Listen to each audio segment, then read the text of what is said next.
mana-mana NGO, mana-mana organisasi, mana-mana firma guaman, mana-mana polis, mana-mana badan yang menawarkan perkhidmatan untuk mendapatkan kembali ganti rugi duit anda yang dah kena scam tu, itu scam, itu tipu. Jangan percaya.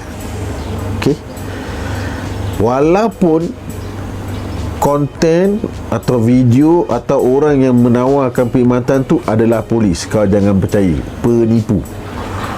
Sebab apa? Banyak scammer dah guna muka saya, nama saya. Dia kata saya ada menawarkan perkhidmatan untuk mendapatkan kembali duit ganti rugi yang dah kena scam tu.